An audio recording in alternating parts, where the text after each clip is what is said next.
شرک معاف نہیں کیا جائے گا، اس لیے کہ اللہ وحدہ لا شریک ہے، کبھی بھی کسی بھی طرح وہ شرک کو قبول نہیں کرتا۔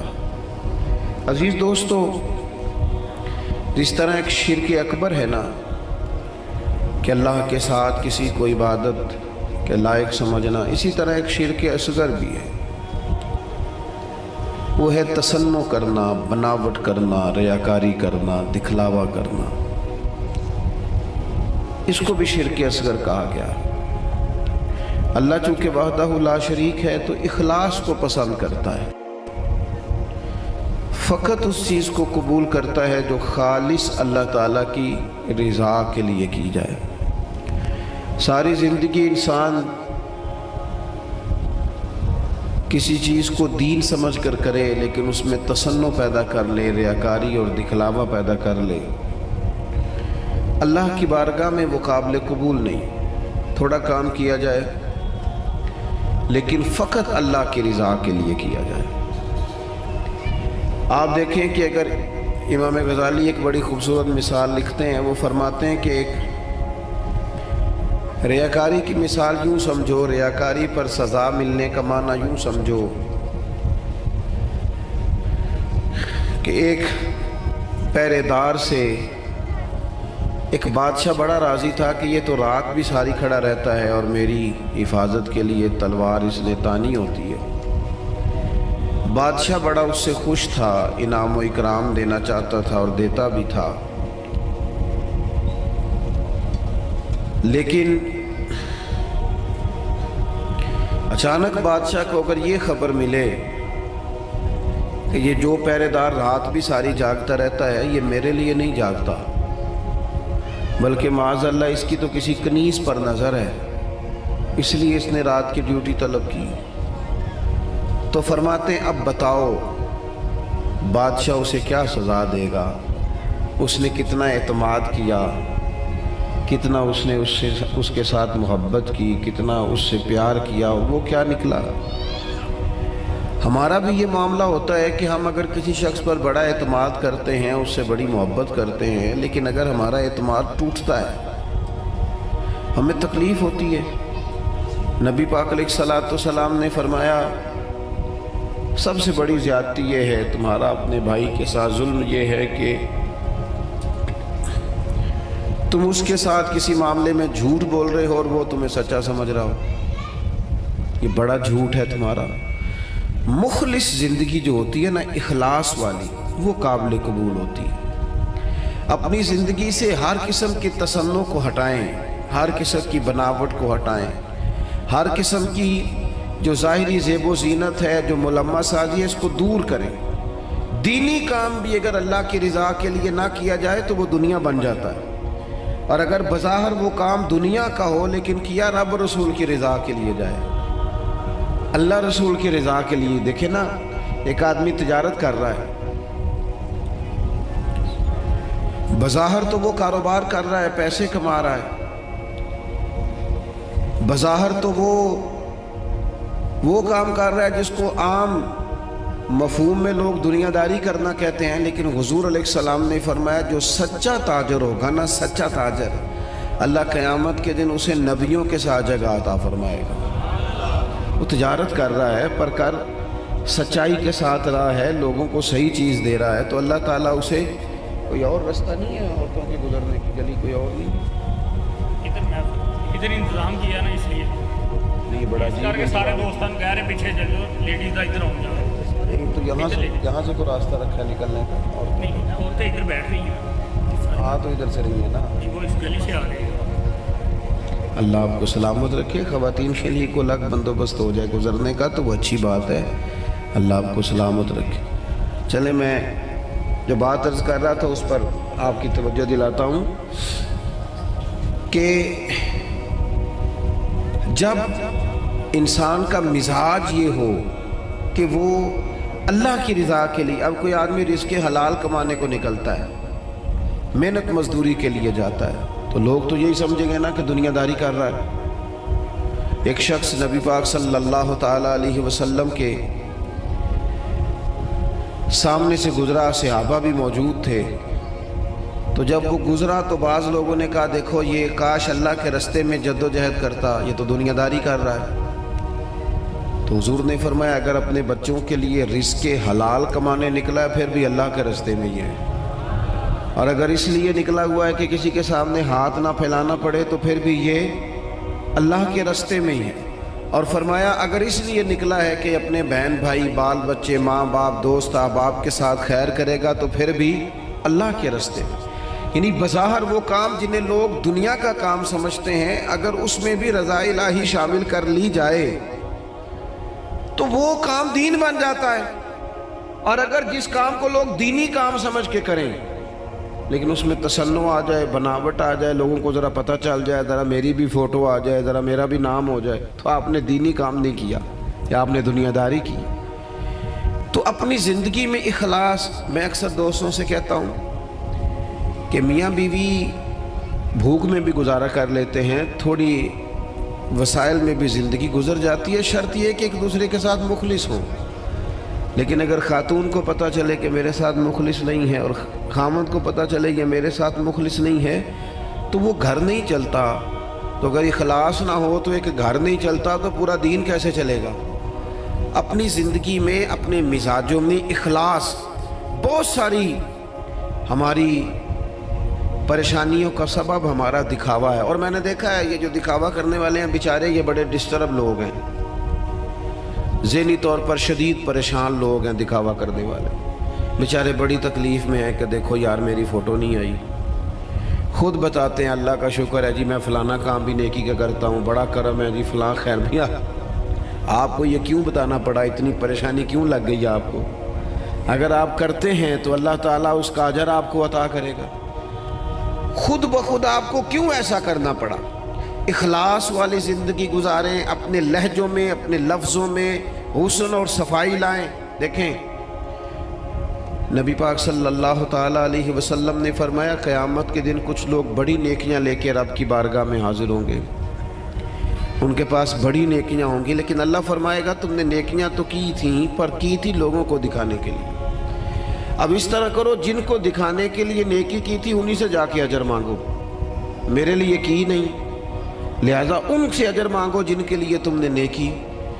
بڑا سخت معاملہ ہے اور بڑا اذیت ناک مسئلہ ہے دکھاوے کا. یعنی کوئی بھی آپ کام کریں، آپ کسی کے شاگرد ہوں تو مخلص ہوں، کسی جگہ ارادت مند ہوں تو مخلص ہوں، کسی جگہ استاد ہوں تو مخلص ہوں، کسی جگہ آپ کی ذمہ داری تعلیم و تربیت کی ہو تو مخلص ہوں. اگر اخلاص نہیں ہوگا تو پھر ریاکاری کا سادہ ترجمہ اداکاری ہوتا ہے. پھر اداکاری بندہ کتنی کو کرے گا، تھک جائے گا. آپ مخلص ہو کر اپنا کام بھی صحیح کر کے کریں اللہ کی رضا کے لیے. یہ رشتہ داروں میں زیادہ لڑائیاں کیوں ہوتی ہیں؟ سارا چکر پروٹوکول کا ہے، مجھے آگے نہیں کیا، میرا نام نہیں لیا. اگر اخلاص ہو جائے نا یار میں نے اللہ کی رضا کے لیے صلہ رحمی کرنی تو پھر تو میرے نبی پاک نے فرمایا جو تم سے توڑے اسے جوڑو، جو تمہیں محروم کرے اسے عطا کرو. پھر تو انداز اور ہو جاتا. اخلاص جو ہوتا ہے وہ اصل ہوتا ہے، اخلاص جو ہوتا ہے وہ حسن ہوتا ہے.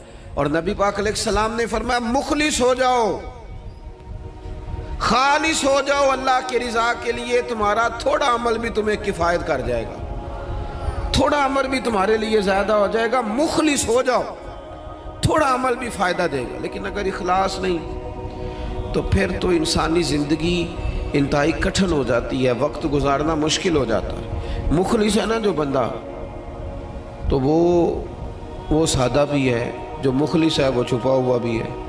اور حضور نے فرمایا اسے مبارک ہو جسے تھوڑے لوگ جانتے ہیں. وہ بندہ ویسے ہی انفرادی ہو جاتا ہے. اخلاص اپنی زندگی میں، اپنے معاملات میں، اپنی روٹین میں. اس کو میں نے ایسے لوگوں کو دیکھا جو ٹیچر ہیں کسی ادارے میں، خود پتہ چل جاتا ہے انہیں کہ یار یہ بچہ کمزور ہے، غریب ہے، اس کے ماں باپ زیادہ اخراجات قبول نہیں کر سکتے، اٹھا نہیں سکتے. تو میں نے دیکھا ہے کہ وہ استاد سب اپنی جیب سے اس کا خرچہ دے رہے ہوتے ہیں. یہ اخلاص ہے. اگر مخلص ہو جائیں منتظرین معاونین تو بہت سارے بچے جو تعلیم سے رہ جاتے ہیں وہ نہ رہیں، وہ پڑھ جائیں۔ ہم اگر مخلص ہو جائیں، اخلاص ہو جائے تو ہم بہت سارے لوگ ایسے ہوتے ہیں جن کو ساتھ لے کے چل سکتے ہیں، ان کے کاروبار سیٹ کرنے میں مددگار ثابت ہو سکتے ہیں، لیکن ہمارا تو خیال ہوتا ہے کہ کہیں ایسا نہ ہو کہ وہ بھی سیٹ ہو جائے تو میرے برابر نہ آ جائے۔ مخلص اگر ہو جائیں تو زندگی میں بڑے سارے لوگوں کا ہاتھ تھامیں گے، بڑے سارے لوگ ہوں گے جن کو لے کے چلیں گے۔ شرط اللہ کی رضا ہے، اللہ کی رضا شرط ہے۔ اگر اللہ تعالیٰ کی رضا، وہ حضرت سعد بن ابی وقاص رضی اللہ تعالیٰ عنہ کہتے ہیں جب ہم قادسیہ کے علاقوں میں جنگ لڑ رہے تھے نا، تو وہاں ایک شخص بڑا مہنگا مال غنیمت، بعض نے تو لکھا ہے کہ تاج سونے ہیرے لگے ہوئے تھے، بادشاہ کا تاج، وہ بندہ نہ ڈھونڈ کے لایا، مل نہیں رہا تھا، جنگ ہوئی تو ریتلا علاقہ تھا، تاج بادشاہ کے کہیں کھو گیا۔ تو ایک آدمی سادہ سا فوجی وہ تاج لے کے شام کو سپہ سالار کے خیمے میں داخل ہوا، تو ان سے جب پوچھا گیا، وہ تاج انہوں نے پیش کیا، چہرے پہ کپڑا ڈالا ہوا تھا، تو ان سے پوچھا گیا کہ آپ بڑے امیر آدمی ہیں جو آپ نے بڑی دیانتداری سے یہ تاج واپس کر دیا؟ کہنے لگے نہیں، گزر بسر مشکل سے ہے۔ تو کہا پھر آپ نے اتنا مہنگا تاج ہاتھ آیا تھا واپس کیسے کر دیا؟ کہنے لگے میں نے اپنے رب کو راضی کرنا ہے، دیانتداری اللہ کی رضا کے لیے دکھائی۔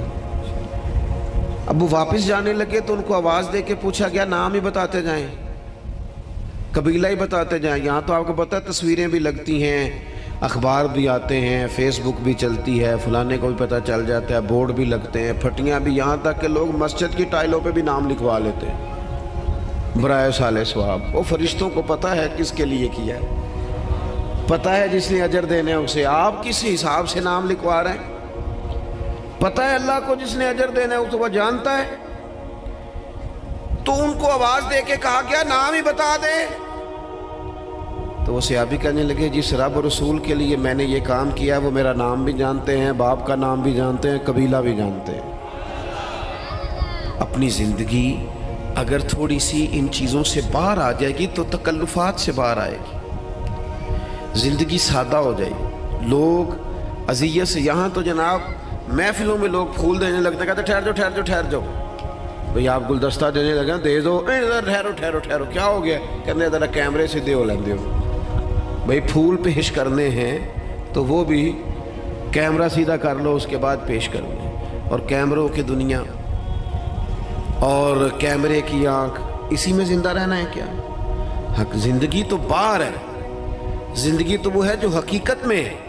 اخلاص اپنی زندگی میں پیدا کریں، اپنے بہن بھائیوں کے ساتھ، اپنے گھر میں، اپنے دوست احباب کے ساتھ، اپنے دین کے ساتھ، اپنے ملک کے ساتھ، اپنی ملت کے ساتھ اخلاص پیدا کریں، مزاج خلوص والا ہو، للہیت والا ہو۔ ہم مسلمان ہیں، ہمیں یہ والا سبق نہیں پڑھایا گیا کہ دنیا میں کھا لو پی لو موج کر لو یہی ہے سارا کچھ۔ ہمیں تو کہا گیا ہے کہ تم یہاں کوئی خیر کرنے آئے ہو، اخلاص کے ساتھ رب کو راضی کرو، واپس لوٹنا ہے، اس کی بارگاہ کی طرف واپس جانا ہے، جزا سزا کا فیصلہ ہوگا۔ لہذا یہاں کوئی خیر کا کام کرنے آئے ہیں، یہاں طے شدہ بات ہے کہ کوئی پکا رہنے کے لیے نہیں آیا، سب نے لوٹنا، تو اپنے لوٹنے کی تیاری کرے، اس کے لیے شرط اخلاص ہے، اس کے لیے شرط مخلص ہونا ہے۔ بڑے سارے غریب لوگ ایسے ہیں جنہوں نے اب اپنے دکھ نہیں وہ بتاتے، انہوں نے چھوڑ دیے۔ بڑے سارے سفید پوش ایسے ہیں جو تکلیف میں آتے ہیں کسی سے بات نہیں کرتے، کیوں؟ انٹرویو بڑا لمبا دینا پڑتا ہے، کاغذات ہی بڑے دکھانے پڑتے ہیں، پوچھ ہی بہت گہری ہوتی ہے، تفصیلات ہی بڑی دینی پڑتی ہیں۔ حالانکہ رب نے جب ہمیں دیا تھا تو اتنی تفصیلات نہیں جانی تھی، پوچھی تھی، حکم نہیں دیا تھا، وہ تو خیر جانتا ہے سارا کچھ، لیکن اس نے اتنے سوال جواب جو جس ذریعے سے ہمیں دیے وہ ذریعہ اتنے سوال و جوابوں والا نہیں تھا۔ ہم جب لیتے ہیں تو پھر ماحول اور ہوتا ہے، اور جب دینا پڑتا ہے تو حالانکہ وہ کہتا ہے وَمِمَّا رَزَقْنَاهُمْ يُنْفِقُونَ، اس میں سے خرچ کر جو میں نے تجھے دیا ہے، دیا ہی میں نے، اب اس میں سے دے۔ تو ہمارے ہاں جناب بڑی لمبی، اب تو لوگ بتاتے نہیں، کہتے ہیں چپ کرو، عزت نفس کا مسئلہ ہے، اگر بات کریں گے تو بات کھل جائے گی، بات آگے نکل جائے گی، لیکن جو دینے والے تھے، جو عطا کر، حضرت عبداللہ ابن عمر رضی اللہ تعالیٰ، ان کا نا ایک غلام زیادہ عبادت کرنے لگ گیا، اللہ اللہ زیادہ کرتا تھا، نفل زیادہ پڑھتا، ذکر اذکار زیادہ کرتا، عبادت زیادہ کرتا، تلاوت زیادہ کرتا، درود پاک زیادہ پڑھتا، تو جناب عبداللہ ابن عمر نے اسے آزاد کر دیا۔ فرمایا اللہ کی حضور حاضر ہونا چاہتا ہے، ہم کیوں اسے پابند کریں، اسے آزاد کر دیں، اسے آزاد کر دیا۔ ایک اور غلام نے سوچا کہ یار یہ تو بڑی بات ہے، اس نے بھی اللہ اللہ شروع کر دیا، حضرت عبداللہ ابن عمر نے اسے بھی آزاد کر دیا۔ اب وہ غلاموں نے کام پکڑ لیا، نفل پڑھتے، آپ اسے آزاد کر دیتے۔ ایک دن آپ کے بیٹے کہنے لگے بابا جان یہ آپ کو دھوکہ دیتے ہیں، بعد میں پتہ نہیں پانچوں بھی پڑھتے ہیں کہ نہیں، آپ کے سامنے یہ نفل پڑھتے ہیں، بڑے سجدے کرتے ہیں، آپ آزاد کر دیتے ہیں، آزادی کے بعد پتہ نہیں کیا کرتے ہوں گے، دھوکہ دیتے ہیں۔ حضرت عبداللہ ابن عمر نے بڑی ہی اعلیٰ بات کر دی، رب کے بندوں کی یہی شان ہوتی ہے۔ فرمانے لگے یہ مجھے رب کے نام پہ دھوکہ دیتے ہیں، میں تیار ہوں دھوکہ کھانے کے لیے، اس نام پر میں دھوکہ کھانے کو، یہاں لوگ بڑے بڑے ناموں پہ دھوکے نہیں کھاتے، تیرا پلاٹ مہنگا بیچ دوں گا، لوگ دھوکہ کھا نہیں جاتے، تو جمع کرا تیرے 100 کے 250 ہو جائیں گے، کھاتے نہیں، دولت کے نام پہ تو دھوکے کھاتے ہیں نا، لوگ اقتدار کے نام پر بھی تو دھوکے کھاتے ہیں نا۔ تو کہا اگر اللہ کا نام لے کر یہ مجھے دھوکہ دینا چاہتے ہیں تو میں دھوکہ کھانے کو تیار ہوں۔ اخلاص پیدا کریں زندگی کے اندر، للہیت پیدا۔ آپ اتنے سارے لوگ آئے ہیں، اگر ہم 50-60 لوگ بھی کسی ایک علاقے میں مخلص ہو جائے نا، اور ہمارا ذہن بن جائے کہ ہم نے اخلاص کے ساتھ اس علاقے کی خدمت کرنی ہے، علاقے کے مسائل کو دیکھنا ہے، آپ تو ماشاءاللہ بہت زیادہ ہیں، میں کہہ رہا ہوں 40-50 لوگ بھی ہوں، تو وہ گلی سے گزر رہے ہوتے ہیں تو گاڑی جو ہے وہ کسی کھڈے میں لگتا ہے، ٹائر تو اس پہ تبصرہ ہوتا ہے، ساڑھی حکومت کوئی کام نہیں کر دی، وہ کٹے کھڈے نے، حالانکہ وہ 10 منٹ کا کام ہے، گاڑی سائیڈ پہ کی جائے، ایک دھابڑا ایک کئی اسے پکڑا جائے اور کھڈے کو بند کر دیا جائے۔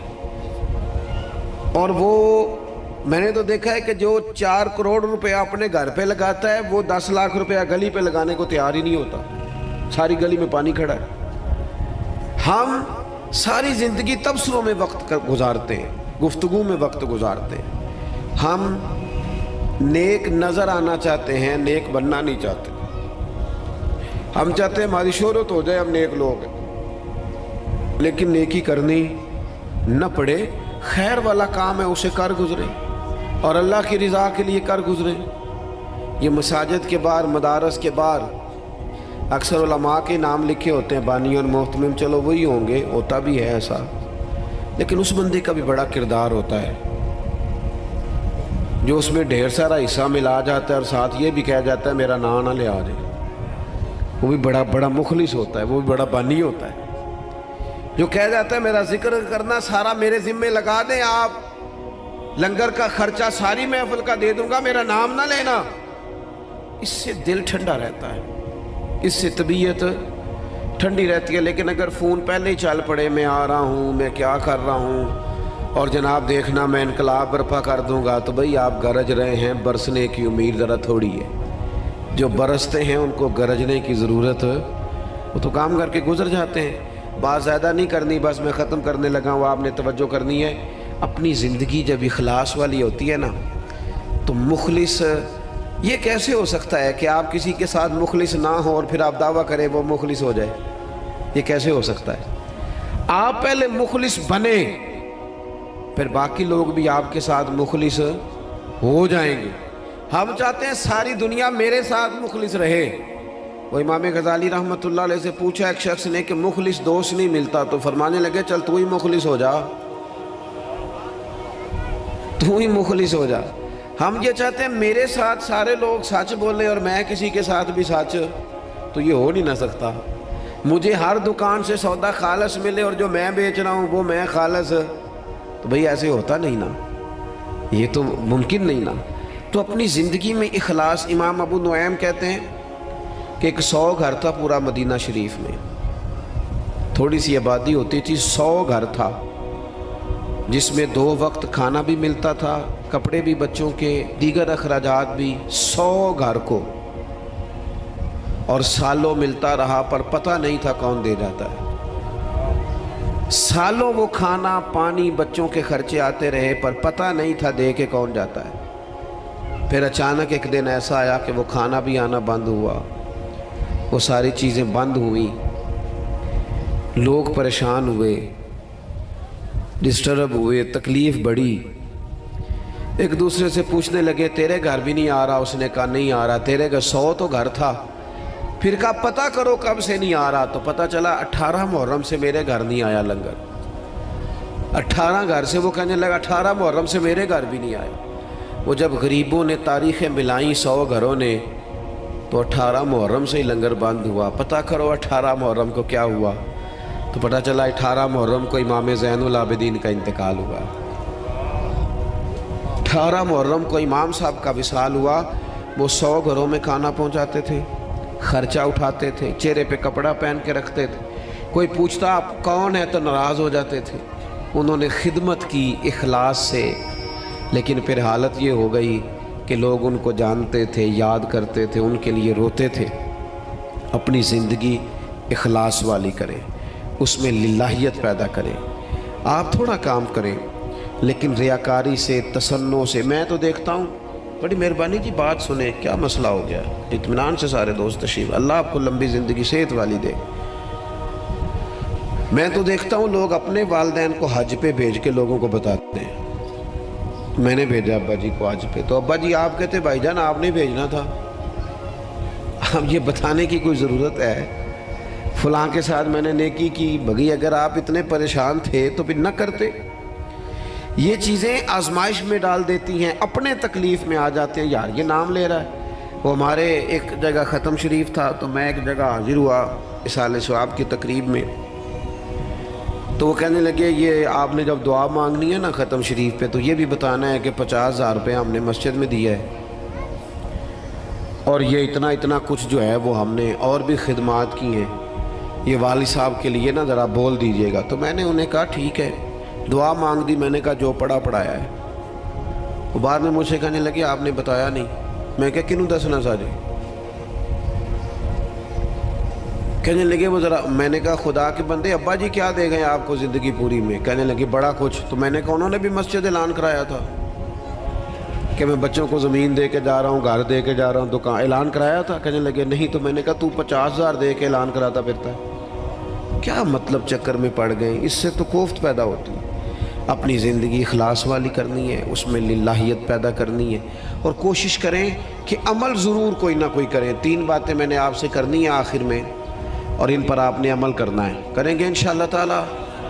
ایک تو کچھ نفل نماز گھر میں پڑھا کریں، یہ ضروری ہے گھر کے ماحول کو درست رکھنے کے لیے۔ 10 نفل، 8 نفل، 6 نفل، کچھ نہ کچھ نفل نماز گھر میں ضرور ادا کریں، اس سے گھر میں برکت بھی ہوگی۔ اور حضور نے فرمایا اپنے گھر کو قبرستان نہ بناؤ، کچھ نماز گھر میں بھی پڑھا کرو۔ دوسرا، کچھ قرآن مجید کی تلاوت گھر میں ضرور کرنی ہے، یہ اپنا ذوق بنائیں۔ بچوں کو بار بار کہنے سے نہ کہ قرآن پڑھو تو وہ کوئی نہیں پڑھتے، آپ کھول لیں انشاءاللہ وہ بھی پڑھیں گے، آپ پڑھیں وہ بھی پڑھیں گے۔ اور تیسری بات یہ کہ گھر میں نا میرے نبی پاک علیہ السلام کا ذکر ضرور کریں، روز حضور کی سیرت کی کوئی بات سنا دیں، کوئی حدیث پاک سنا دیں۔ کچھ نہ ہو سکے تو بچوں سے کہیں پتر کوئی نعت شریف تو سنا تھوڑی سی، اپنے بچوں سے۔ اپنے گھر میں ذکر رسول کا مزاج بنائیں، اپنی طبیعت میں حضور کے تذکروں کو پیدا کریں ماحول میں۔ نتیجہ کیا ہوگا؟ اس کا نتیجہ یہ ہوگا کہ ہمارے گھروں میں راحت آئے گی، گھروں میں سکون ہوگا، گھر کے اندر للہیت پیدا ہوگی، گھر کے ماحول میں آپ دیکھیں گے کہ ایک الگ سے خوبصورتی پیدا ہو گئی ہے۔ اپنی زندگی میں بہت سارا اخلاص پیدا کریں، بہت ساری للہیت، کوئی بھی خیر کا کام کریں تو تصنع سے، بناوٹ سے، ریاکاری سے اپنے آپ کو بچائیں۔ میرے رسول پاک صلی اللہ علیہ وسلم نے لوگوں کو خالص کر دیا، اتنا خالص کر دیا، اتنا خالص کر دیا کہ مکے سے جب ہجرت کر کے لوگ مدینے آئے تو مدینے والوں نے آدھی جائیدادیں بانٹ کے دے دی۔